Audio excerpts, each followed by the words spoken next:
அந்திமனை நேயர்களுக்கு வணக்கம். பாலிவுட்டில் முக்கிய நாயகர்கள் ஒருவராக இருந்த தர்மேந்திரா இன்னைக்கு காலமாயிருக்கார். தர்மேந்திராவை பற்றி இன்னைக்கு இருக்க ஜென்சி கிட்ஸுக்கு அவ்வளோவா தெரியாது.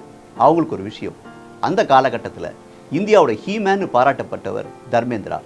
அந்த அளவுக்கு ஆக்ஷன் படங்கள் அவர் நடிச்சிருக்கார். மொத்தம் 306 படங்களுக்கு நடித்த தர்மேந்திரா ஒரு காலத்தில் இந்தியாவுடைய சூப்பர் ஸ்டாராக இருந்தார். அமிதாப் பச்சன் வரதுக்கு முன்னாடி தர்மேந்திரா தான் இந்திய சினிமாவின் சூப்பர் ஸ்டார். 1960ஆம் ஆண்டு தில்பி தேரா ஹம்பி தேரேன்ற படத்தில் நடித்த தர்மேந்திரா அதுக்கு பிறகு தொடர்ந்து ஆக்ஷன் படங்கள் நடிச்சிட்டு இருந்தார். ரசிகர்கள் மனதில் முக்கிய இடம் பிடிச்சார். இந்த காலகட்டத்தில் தான் ஷோலே படத்தை எடுத்தாங்க. ஷோலே படத்தில் முதல் தர்மேந்திராவுக்கு அந்த கேரக்டர் நடிக்க விருப்பம் இல்லை. அவர் சஞ்சீவ் குமாருடைய கேரக்டர் நடிக்க விரும்பியிருக்கார். ஏன்னா ஷோலே படத்தோட ஹீரோ சஞ்சீவ் குமாருடைய கதாபாத்திரம் தான் அப்படின்னு தர்மேந்திரா நம்பியிருக்கார். ஆனால் படத்தோட இயக்குனர் தர்மேந்திரா கிட்ட, நீங்கள் வேணால் சஞ்சீவ்குமார் கேரக்டர் நடிக்கலாம், ஆனால் அப்படி நடித்தா உங்கள் வேடத்தில் சஞ்சீவ்குமார் நடிப்பார், அவருக்கு ஜோடியாக ஹேமமாலினி நடிப்பாங்க, பரவாயில்லையா அப்படின்னு கேட்டுருக்காரு. ஐயோ வேண்டாம் அப்படின்னு சொல்லிட்டு தான் பழைய கேரக்டர்லையும் நடிக்க ஒத்துக்கிட்டார் தர்மேந்திரா. இந்த படத்தில் காதல் காட்சிகள் அப்போது வேணும்னே டிஸ்டர்ப் பண்ணும் அப்படின்னு லைட் பண்ணிட்டு சொல்லிட்டு வருவாராம் தர்மேந்திரா. ஏன்னா அப்போ தான் செட்லேயே ரொம்ப நேரம் ஹேமமாலினியை லவ் பண்ணலாம் அப்படின்னு அவர் நினச்சிருக்காரு. இதுக்காகவே ஷூட்டிங்கை டிஸ்டர்ப் பண்ணுற லைட்மேன்களுக்கெல்லாம் 20 ரூபா லஞ்சமாக கொடுப்பாராம் தர்மேந்திரா.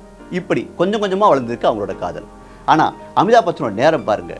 இந்த ஷோலே படத்துக்கு அப்புறமா அமிதாப் பச்சன் முன்னாடி போய் தர்மேந்திரா கொஞ்சம் பின்னாடி வந்திருக்கார். ஆனால் அதை பற்றிலாம் தர்மேந்திரா கவலைப்படல. தனக்கேற்ற படங்களில் அவர் நடிச்சுட்டு தான் இருந்தார். தர்மேந்திராவை பற்றி நாம் தெரிஞ்சுக்க வேண்டிய இன்னொரு விஷயம், அவர் தமிழ்நாட்டின் மாப்பிள்ளை அப்படின்றது தான். தமிழ்நாட்டில் இருந்து பாலிவுட்டுக்கு போய் வெற்றி கொடி நாட்டின ஹேமமாலினியை அவர் கல்யாணம் பண்ணிக்கிட்டார். 1970ஆம் வருஷம் தும் ஹசீன் மேன் ஜவான் அப்படின்ற படத்தில் 2 பேர் சேர்ந்து நடித்தாங்க. அதுலேருந்து 2 பேருக்கு நடுவில் காதல் மலர்ந்துருக்கு. அந்த காதல் ஹேமமாலினியோட வீட்டில் இருக்கிறவங்களுக்கு பிடிக்கல. ஏன்னா அதுக்கு முன்னாடியே தர்மேந்திராவுக்கு இன்னொரு மனைவி இருந்தாங்க. ஏற்கனவே திருமணமான தர்மேந்திராவை அவருக்கு திருமணம் பண்ணி வைக்கிறதுக்கு ஹேமமாலினியோட பெற்றோர் விரும்பலை. அதனால் பாலிவுட்டில் இருந்த இன்னொரு நடிகரான ஜிதேந்திராவுக்கு அவர் கல்யாணம் பண்ணி வைக்க முடிவு செஞ்சாங்க. 1974ஆம் வருஷம் அந்த கல்யாணம் நடக்கிறதா இருந்துச்சு. இதை பற்றி கேள்விப்பட்ட தர்மேந்திரா அந்த கல்யாணம் நடக்கிற இடத்துலையே போய் பிரச்சனை பண்ணியிருக்காரு.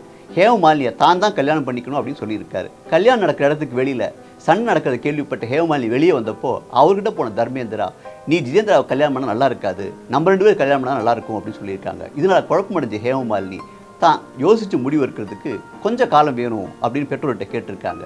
இது ஜிதேந்திராவோட பெற்றோருக்கு கோபத்தை ஏற்படுத்தியிருக்கு. அவங்க அங்கேருந்து வெளியே போயிருக்காங்க. இப்படி பல்வேறு பிரச்சனைகளுக்கு பிறகு 1980ஆம் வருஷம் இவங்க 2 பேரும் கல்யாணம் பண்ணியிருக்காங்க. அந்த நேரத்துலையும் ஒரு சிக்கல் ஏற்பட்டிருக்கு. அது என்னன்னா, இந்து மத முறைப்படி முதல் மனைவி விவாகரத்து பண்ணாதான் 2வது திருமணம் செஞ்சுக்க முடியும் அப்படின்னு அவருடைய வழக்கறிஞர்கள் அவர்கிட்ட போய் சொல்லியிருக்காங்க. ஆனால் தர்மேந்திராவுக்கு அவருடைய முதல் மனைவியான பிரகாஷ் கௌரை விட்டு கொடுக்க முடியல. 2 பேரும் தன்னுடைய வாழ்க்கை பூரா இருக்கணும் அப்படின்னு நினச்சிருக்காரு. அதனால் அவர் இஸ்லாமிய மதத்துக்கு மாறி அதுக்கு பிறகு ஹேமமாலினியை கல்யாணம் பண்ணிக்கிட்டதா ஒரு செய்தி இருக்குது. அப்படி மதம் மாறும்போது தர்மேந்திராவோட பேர் திலாவர் அப்படின்னும் ஹேமமாலினியோட பெயர் ஆயிஷா பீவி அப்படின்னும் இருந்திருக்கு. இந்த இருவரும் இஸ்லாமிய முறைப்படி திருமணம் செஞ்சுக்கிட்டு அதன் பிறகுதான் ஐயங்கார் முறைப்படி பெரிய அளவில் திருமணம் பண்ணிட்டாங்க அப்படின்னு சொல்லப்படுது. 1980ஆம் ஆண்டு திருமணம் செஞ்சுக்கிட்டு தர்மேந்திராவும் ஹேமமாலினியும் அதுக்கு பிறகு பிரியவே இல்லை. கடைசியாக அவர் கடந்த மார்ச் மாதம் தன்னுடைய எக்ஸ் வலைதளத்தில் ஒரு பதிவை போட்டிருந்தார். அதில் கூட ஹேமமாலினி அவர் இருக்கிற படத்தை தான் அவர் போட்டிருந்தார். அந்த அளவுக்கு அவங்க இருவரும் ஒருத்தர் மேலே ஒருத்தர் பாசமாக இருந்தாங்க. தர்மேந்திராவுக்கு சினிமா தான் உயிர் மூச்சு. 1960ஆம் வருஷம் தன்னுடைய முதல் படத்தில் நடிக்க ஆரம்பித்த தர்மேந்திரா அதன் பிறகு அடுத்தடுத்து 306 படங்கள் நடித்து முடிச்சிருக்காரு. சப்கே சுப்கே, சீதா ஒரு கீதா, ஃபூல் ஒரு பக்தர், ஆங்கேன், தரம்வீர், இதெல்லாம் அவர் நடித்த முக்கியமான படங்கள். இப்போ கூட தன்னுடைய 89வது வயசில் கூட அவர் ஒரு படத்தில் நடிச்சிட்டு இருந்தார். அந்த படம் டிசம்பர் 25 ரிலீஸ் ஆக இருந்துச்சு. இந்த நேரத்தில் தான் தர்மேந்திரா காலமாகி இருக்கார். அவருடைய 90வது பிறந்தநாளுக்கு இன்னும் சில நாட்கள் தான் இருக்குது. டிசம்பர் 8ஆம் தேதி அவருக்கு 90வது பிறந்தநாள். ஆனால் அந்த 90வது பிறந்தநாளை பார்க்காமலேயே இந்த உலகை விட்டு மூச்சு திணறல் பிரச்சனையால் விடை பெற்றிருக்கார் தர்மேந்திரா. தமிழ்நாட்டின் மாப்பிள்ளையான தர்மேந்திராவின் ஆன்மா சாந்தி அடைய நாம் இறைவனை வேண்டுவோம். வணக்கம்.